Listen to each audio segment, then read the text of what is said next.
What's up, y'all? Welcome to the Imperfect Action Show. It is, I don't even know the dates anymore. It's March 29th, Tuesday. Yeah. Tuesday, March 29th. You know what it is. The month is going by super fast. It's about to be April 1st, April Fool's Day in a couple of days. And it's been great. This is, wow, week 6? It's crazy. Week 6. We got another amazing guest on the show today. Yesterday, I was talking to another client friend of mine, and we were talking about YouTube. And he's someone that's been on YouTube, here and there. Opened up a channel a couple years ago, but then he decided to focus on YouTube, and as a result, he got his first 1,000 subs. He got over 200,000 watched hours. I think he got like 17,000 subs now.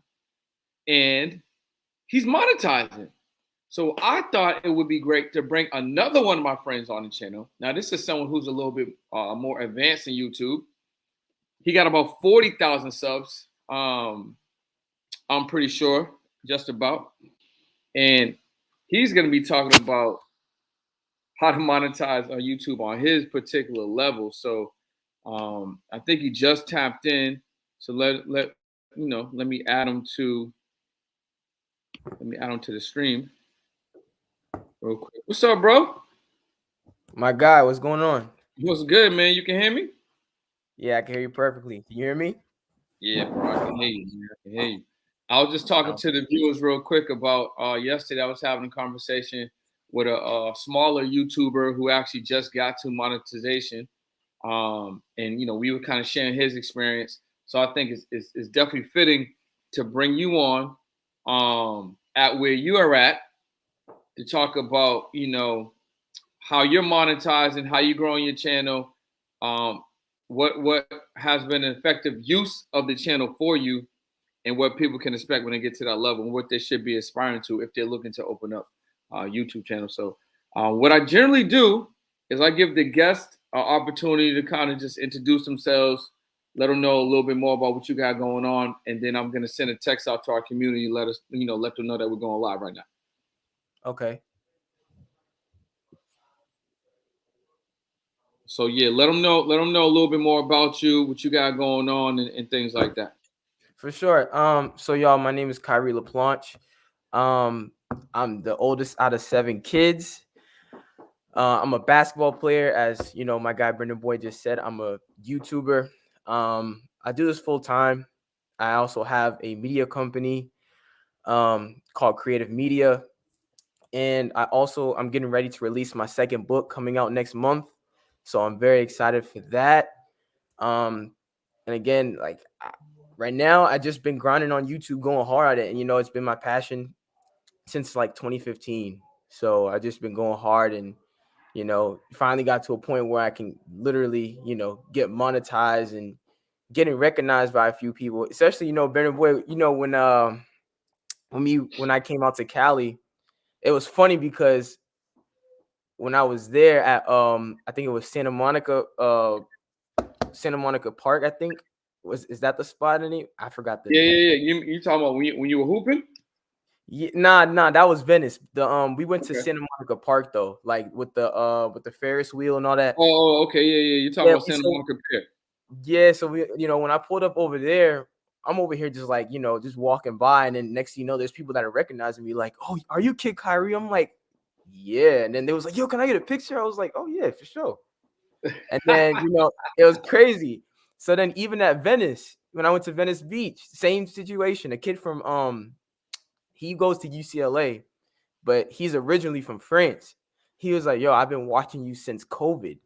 And I was like, "Oh, snap, like word." And he was like, "Yo, oh my God, like I'm a big fan. Can I get a picture?" I said, "Absolutely." And so like stuff like that it's pretty cool, man. It's crazy.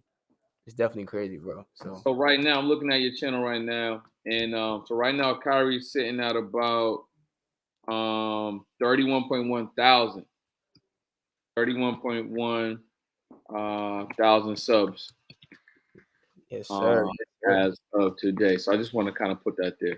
So When did you start your channel? You say about 2015, and when did you like? What was the period from when you started it to when you started to take it more serious? So when was that pivot?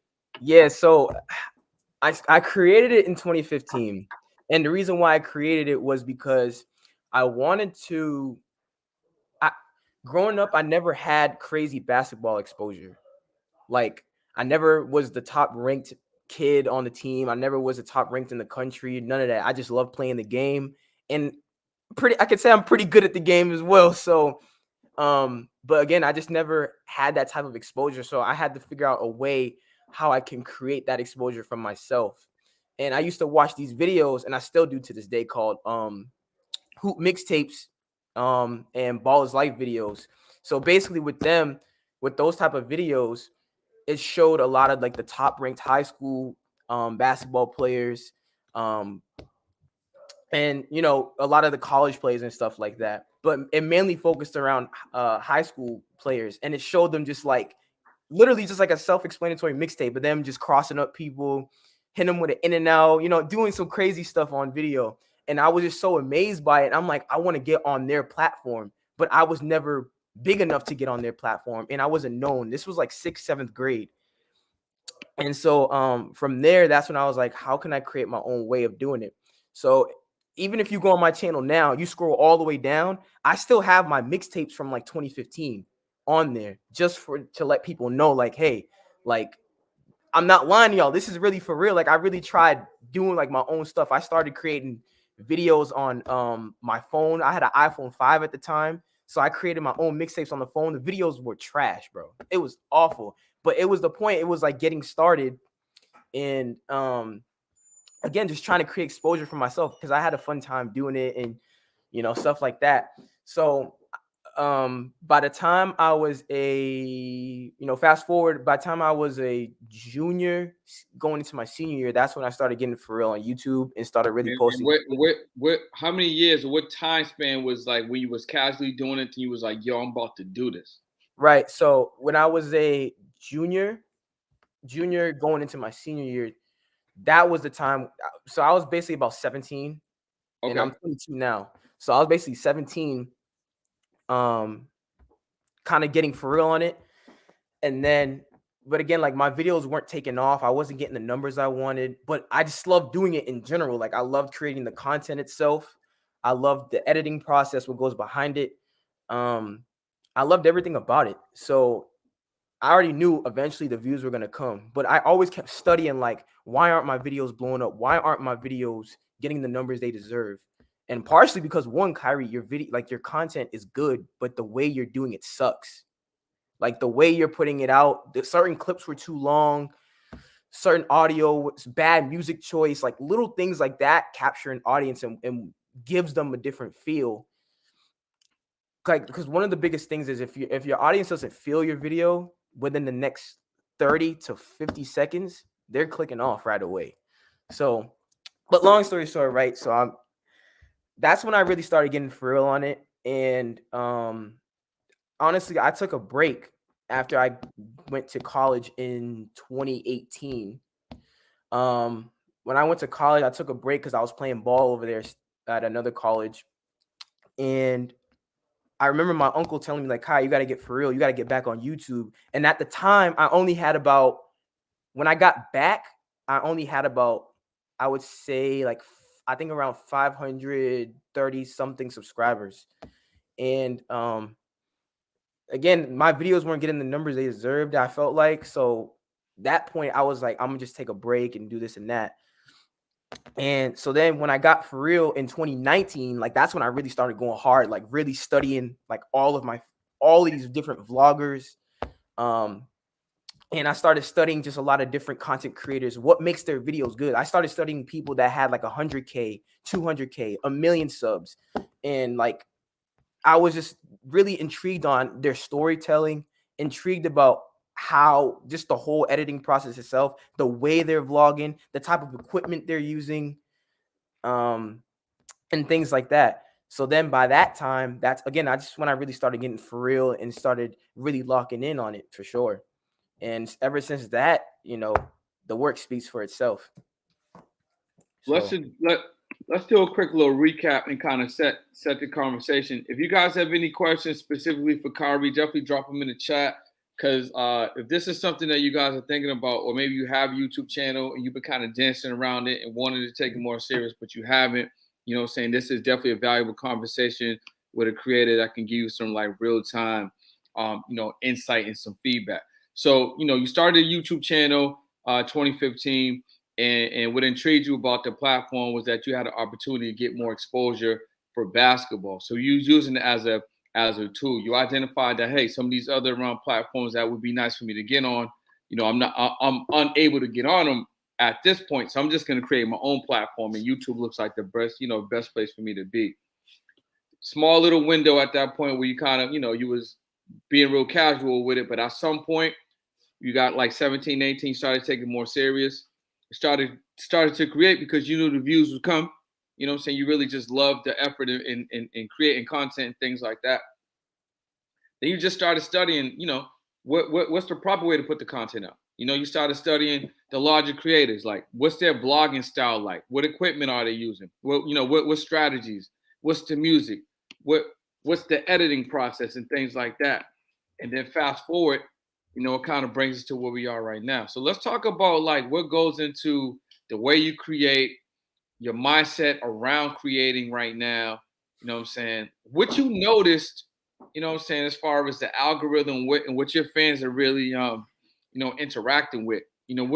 What are some of the things you're picking up on? So I think one of the things how I would say when it comes to starting a channel, one of the things how I always studied was acknowledging what I want to put out. What type of content is intriguing. Because any type of content that you're doing is going to be intriguing. It's just the way how you do it, so I was just focused on what was my niche in a sense. And I was like, again, I love playing basketball. And one of the ways how I was going to do that was studying people within the basketball field, the different basketball content creators. I studied them. I was like, okay, a lot of these guys do, they go to different parks, they go to different gyms and play. But what's something else that I can do that's different? That what's something else that I'm working towards that I can show other people that may be relatable? And that's one of the biggest things that a lot of people connect with, as far as my audience. I show myself in the gym consistently every week, every day, showing the good, the bad. Like I'm showing everything.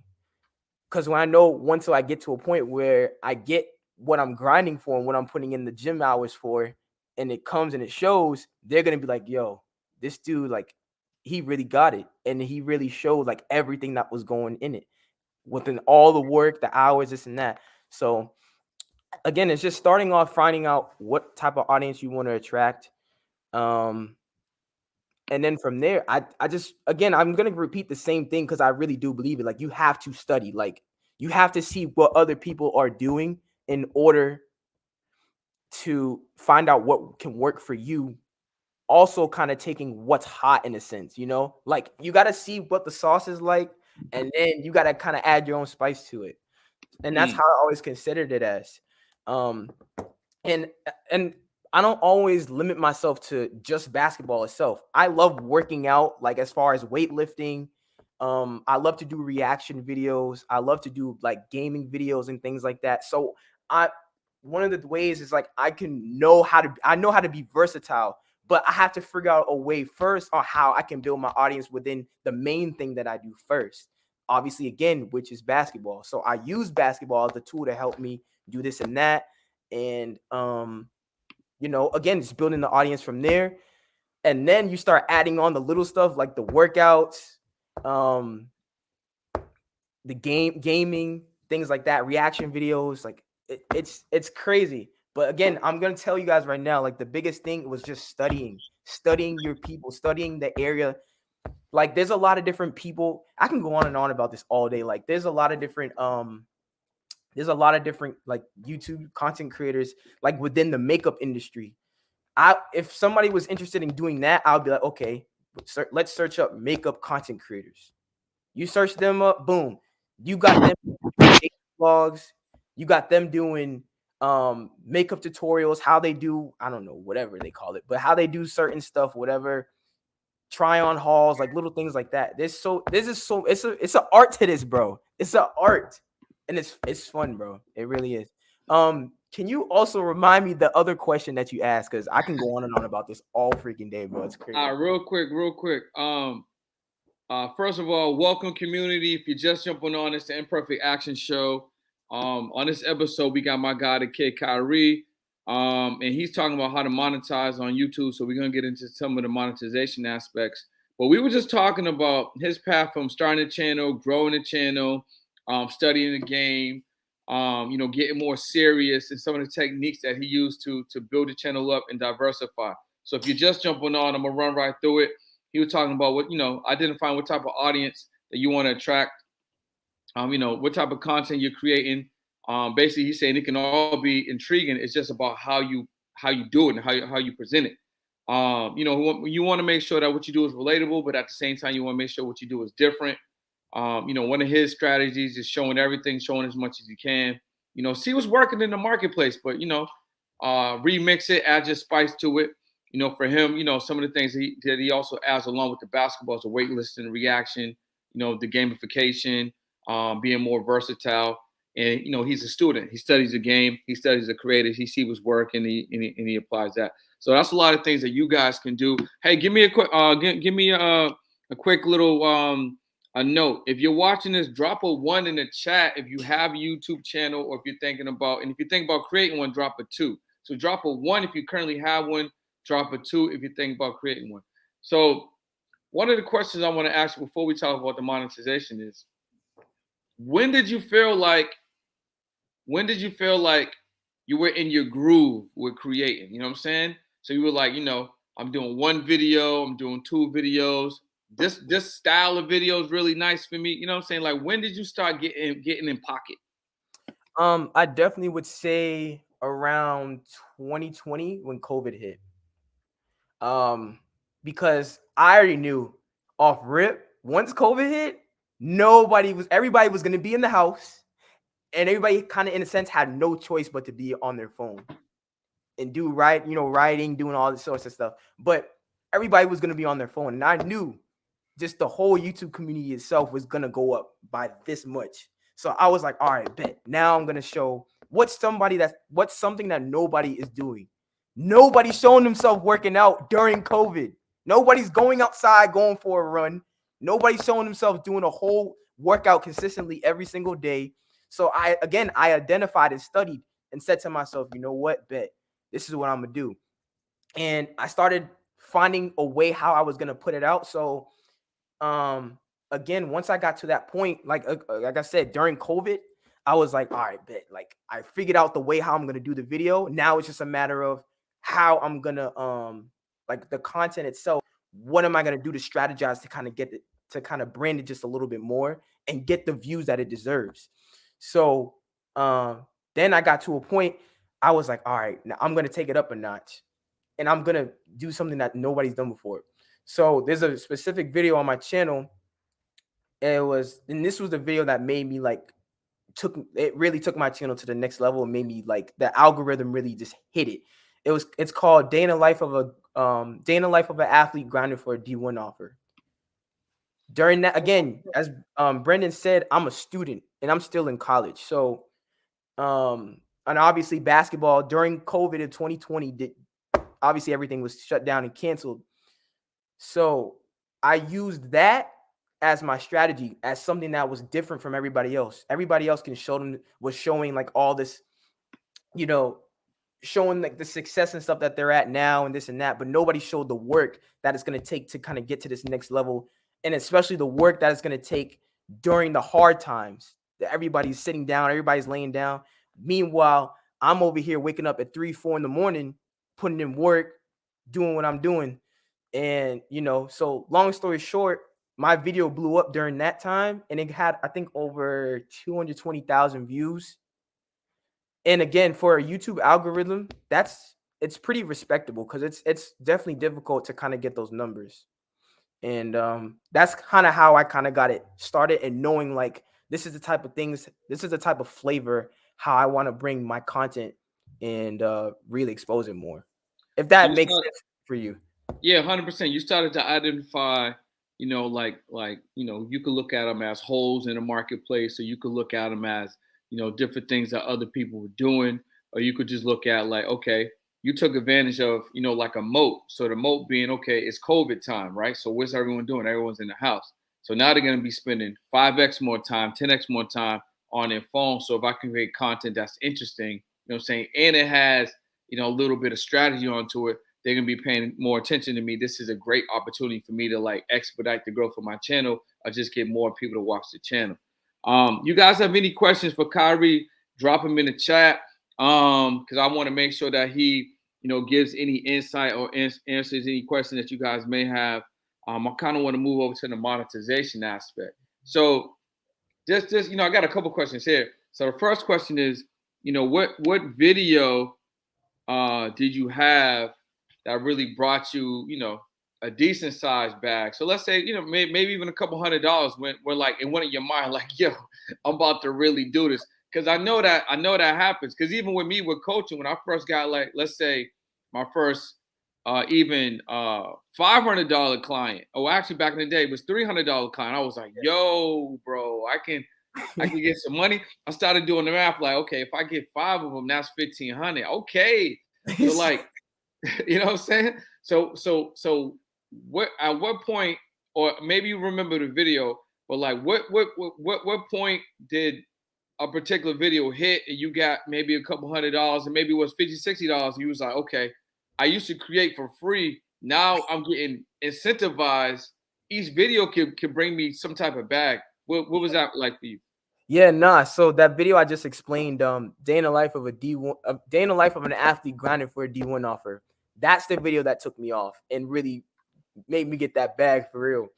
And I only had about, I believe 4,000 subscribers at the time. Next thing you know, that video just goes crazy. Like that video goes crazy. And then I just started looking. I remember getting the notification that I got past 40,000 watch hours now. I passed 1,000 subscribers. Now I'm officially able to get monetized. I was like, oh, shoot. I'm like, it's about to get crazy. So I go on the YouTube Studio app. Next thing you know, that joint said, like, overall, like, after the video, like, blew up, like, for real blew up. And it kind of, like, died down a little bit. But once that algorithm hit, I had about 1,200 sitting in my account. That was the first payday? That was the first payday, bro. 1,200. Yo, hold on. I gotta pause you for 1 second. Drop a 3 in the chat if you guys could use an extra 1,200. But really, if you could just use an extra 100 from a video that you create, because we all create content every single day. So drop a chat if an extra drop a 3 in the chat if an extra 1,200 could help you out right now. Drop a 3 in the chat right there. If an extra 1,200 can help you from creating content, and also drop a 3 if an extra 100 you could get for just making a video, right? If you could benefit for that. I mean, I'm gonna drop a 3 right now. You know what I'm saying? Because I mean, I love creating content. So if I get an extra 100, 5, 12 for doing something that I was gonna do anyway, I mean, so that's crazy. So that video kind of catapulted it. So from that video to like where you are right now, what may have changed for you, like strategy wise, or did you notice another way to kind of grow your channel, or were you still being consistent, kind of doing what you was doing then, or did you start making more tweaks? Yeah, I would say the only difference that I made was just changing. Like, I can't be the same as far as production. Like, for example, like if I made a video this way, I like switching it up, making it something here. Again, I like to try different stuff, see what works, see what doesn't work. But as far as my storytelling will always remain the same. It's just about how I'm doing it when I'm at. So, like, for example, if I wanted to add a voiceover here during when I'm shooting a basketball, or I'm going for a run and I want to get some certain like B-roll shots of me just walking outside or something like that, I just trying to figure out different ways how I'm going to tell the story. So again, the storytelling never changes. It's just the way how I'm going to do it. And so going with that, how that matches basically how I'm able to almost bring in the same amount I made from the verse video. Again, it just comes down to production, because here's the key that nobody really tells a lot of upcoming YouTubers and aspiring YouTubers. Watch time is necessary, because the video that I made that made me blow up, even that video was about 8 minutes and 41 seconds, I believe. Even though it was only 8 minutes, a lot of people were tuned in throughout, like, according to my analytics, a lot of people were tuned in for that whole period of time. Because if you go on your YouTube studio right now and you search up, and not even search up, if you look at one of your videos, the YouTube studio app is going to tell you how long like people were watching for. So like if they tuned in, they're going to say the average duration was from start, from where they watched from 0 and they stopped watching at like 3 minutes or 3 minutes and 45 seconds, 5 minutes, 10 minutes, whatever the case is. Watch time is completely important, because that's what's going to add up all the little monetization stuff within the 1 cent. You get 1 cent from each viewer, like things like that. I hope that kind of answered your question. No, it does. It does. It kind of lets you know how important, like you said, the watch time is, and things like that. How long did it take you? And listen, community, if y'all got questions, definitely drop them in the chat.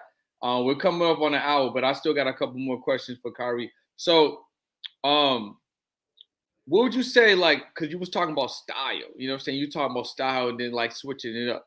So like, what is like a certain sample size that you might give a certain way that you create a style of video before you may switch it up? Are you doing like 3 videos and getting like a little bit of sample size and reaction from the viewers? Are you doing like 5 before you switch it up? Are you switching up more consistently? How often are you switching up like the style of the editing? So as far as the consistent part, I definitely like. I mean, the way how I switch it up is I usually, again, like I just try to figure out how I want to tell the story and how I want to like portray the way how I'm going with this. Sometimes I want to give it a documentary feel. Like, so if I want to go for a documentary type of style video, I watch a few documentaries before I go and edit my own video. And then I take bits and pieces of different documentaries, and I'm like, okay, I write down, and even sometimes I just kind of plan in my head. All right, I like the way how this was shown here. I like the voiceover here. I like the black screen with the words on it, with the text and things like that. I like how they showed it. I like how they showed an interview. I like how they showed a clip from like 10 years ago, from this thing going into 2022 with stuff like that, little nerd crap like that. And from there, that's when I just identify, like, all right, I'm taking this, I want to use this, how am I going to incorporate this inside of a vlogish type of style? Then I just use that as, and then I just go forward with there. And then again, even while I'm still editing, I'll still look at different YouTube subscribers, I mean YouTube content creators, see what they're putting out, see the type of stuff that made them go viral, still looking at their stuff, incorporating it in the documentary type of video how I want to put out, and then that's when the magic happens. So that's how we got a couple questions for the community. Niche asks, well, she got 2 questions. The first one is, did you start with any special equipment or special cameras? That's the first question she got. I love this, because again, for me, like going back to the beginning, I started on an iPhone 5. I started creating my own content on an iPhone 5. And ever since that, I upgraded to an iPhone 8 when I was in college. When I was in college, I was still creating content using the back of my camera. And a lot of people don't tell you this too. Most people will use the front of their camera to start their videos, which is cool. But if you use the back of your camera, you're getting the most out of your quality on your phone. And that was the biggest key for me. And once I found that out, I was like, oh, shoot. I'm like, this is about to go crazy. So then from there, even like when I was using the iPhone 8 at the time, people were asking me, yo, what camera are you using? I said, I'm using the back of my iPhone. I said, the thing about y'all is y'all are using the front of y'all's camera. I use the back of mine. And again, if you switch up, if you go in your settings right now on your phone, and this is a cheat code for everybody else. I don't know if you know this too, B, but if you go to camera, if you go to settings and then you go to camera, and then you go to record video, this is how you get your highest settings. You got 4K, and again, I have the iPhone, the newest iPhone now, whatever it's 12, 13, whatever this is. I have the newest one out, and again, I switch it up. See the settings, Yeah, you 4K. got 4K What? at 60, Exactly. 60 frames per minute. I mean, Say it again? 60 frames per second. Yep. So that's how you get the most quality out of your phone. Use the back of your camera. Like, it's cool to use the front, but use the back of your camera. You're getting the most quality out of it. And you can, and the way it's crazy. Like, the technology on here has changed so much because the quality camera, especially with the 3 cameras on the back, the it's it's on a whole nother level. There's people out here that are making cinematic documentaries using this phone. And then, they have like, they buy a wireless Rode mic, or they buy a regular Rode mic to plug into their plug in into their phone, and then from there, the content's created from there. I mean, that's how. So I never started with crazy equipment. I just figured out what can I use now at the moment with the money that I have, with the low budget stuff. What can I do now? Okay, I know I can use and create content on my phone. Boom, that's that. Most people are gonna ask, what editing software did you use? I use iMovie, and iMovie is not even the best editing software. That's just like a basic. If you're getting into content creating and you're getting into, just trying to get some content out in general, that's what you start with. Trying to get used to certain edits and when to cut, when to add a text. Like, that's a great starter thing for anybody. I recommend that for anybody. Then I started upgrading to Final Cut Pro X. And then that's that. So I can go on and on about this all. But we still got a couple more questions, even though we're only a 30-minute show. I definitely want to make sure we get everyone's questions because this show is all about bringing the value. So another question we have is, do you always use your tags or meta tags for SEO? Absolutely. Those are definitely those are definitely very important because the search engine, this is how you get the algorithms to follow in your favor too. If you use, so on one of my videos, the video that blew up, I'm gonna tell you guys that you guys got to write this down. Like, this is a big key for everybody. I got notes, so if you guys miss it, you guys can click the link below and get access to all the notes from today's episode. But go ahead, yeah. So this is a big key for everybody. Your title, the way how you do your title, it matters. So you have to come up with a nice title, and your tags have to match your title, because if it doesn't, the algorithm is not going to be in your favor. Most people, and you're not going to get the amount of views again that you want to deserve. So if you had an example, right? Day in a life of a makeup artist.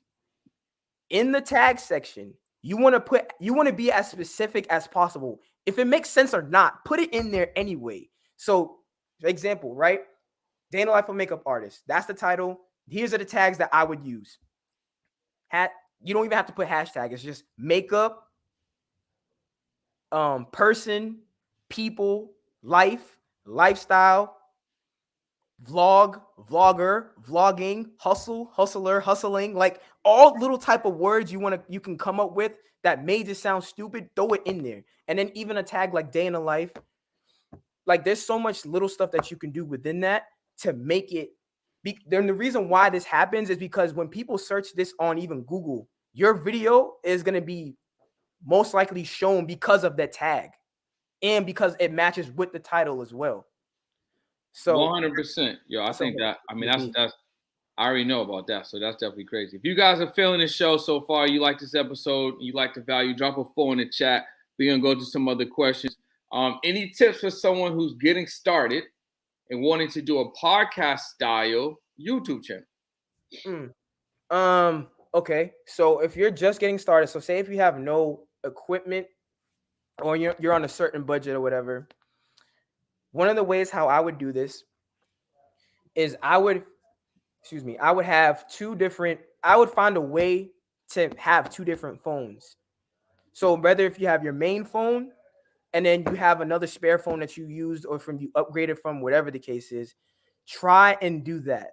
Because what you want to do is you want to be able to switch up the angles to give it a different feel for the audience, because they're not just looking at one camera the entire time. Because I ain't gonna lie, if that was me and I was watching that, I'm tuning out, because I'm looking at one screen the entire time, which for me is boring, especially if the audio is not that good either. Audio is definitely a game changer in any type of video content that you're creating. Audio is the most important thing, whether within everything. Because if I can't hear your voice, what's the point of me even watching the video in the first place? So again, how I would start is I get two different phones. Then from there, there's a thing called I'm really putting y'all on to. This is stuff nobody told me, bro. I wish I had somebody I can tell me this. I mean, I told you we could have did this joint, bro. Remember? Yeah, that's a fact. That's a fact. It's all good. We can still do it. So I would have two phones. There's a thing called wireless Rode mic it's a wireless Rode mic, and it's dual one. Yeah, I got both of them. Yep. Those are the game changers for sure. I would get two of those, and that's how I would start. Because with the two wireless ones, whether you're doing a podcast by yourself or if you decide to have somebody else with you, you're not limited to just having one mic. You have two, so they can both hear hear both of the audio and things like that. Everything's clear. So that's how I would start. Two phones, two mics. That's it. So that's how I would do it. Yeah, that's a great tip. I would actually do that. And just to add a little bit more context to that specific question in Kyrie's response. I am a podcaster as well, and I actually put my podcast on my YouTube, but I actually purchased the Rodecaster Pro. And that's cool. You know what I'm saying? I've used that. I've taken it with me. You know what I'm saying? But like with the audio equipment, it could be cumbersome. You know what I'm saying? It could be a lot to bring with you, especially if you're bringing lighting, tripods. You got two cameras and two phones. It's a lot. So I actually have the wireless Bluetooth Rode mics. I got the one with the transmitter and receiver, and I got the two, you know what I'm saying, with the two transmitters and the receiver. You know what I'm saying? So Kyrie's 100% right. Literally, you could just take your two phones or your two cameras or whatever case may be, and your two mics, put one here, put one on the guest, hang the other one on the phone or on the camera, and just shoot your situation. And then maybe you got tripods, and then that's it. Maybe you might have to bring some lights, if it's dark or you're going inside. But if it's daytime or if you want to do the pod outside, that's literally all that you need. And then that's a podcast. You just get a podcast software, and you can have the audio on all the different podcast platforms. You can put the the video version right on YouTube. So I don't even use my Rodecaster like that anymore. I might actually even sell it now that I'm thinking about it, because I don't even use it. Like I paid like $6 for it. I don't use it. I really just use the Rode mics. So I think he's 100%. And the Rode mics is like 40% less of the price. You know what I'm saying? So I would definitely do that. So excuse me, we got like two more questions, and then this is definitely the longest episode, which is fine because the value is crazy. So let me see. Actually, D Marketing Kid, he had a comment. He said, "Yo, that's crazy. I'm an aspiring athlete looking to go overseas. I'm focused on building my business right now. I want to document the journey and inspire others. And I currently have an iPhone 8. I know the pain, man. I know it. I think that's definitely consider doing it. I encourage everybody to document everything, because you may not feel like your whatever the moment that you're in is not important, but then when you get a chance to look back at it like 3 or 4 months from now, you're gonna be like, yo, I'm so glad I recorded this, even though it was stupid as is. You gotta be like, it's so glad to just have the footage itself. And again, it's deeper than you. Like, if you wanted to show this to your kids one day, I think personally for me, I'd rather have a lot of video clips than pictures, because pictures can only do so much. Your future kids will whatever the case is, they can't hear your voice. They can't see how you were acting. They can't see all that little stuff. They can only see the picture that was taken, you know, the certain pose that you had or whatever.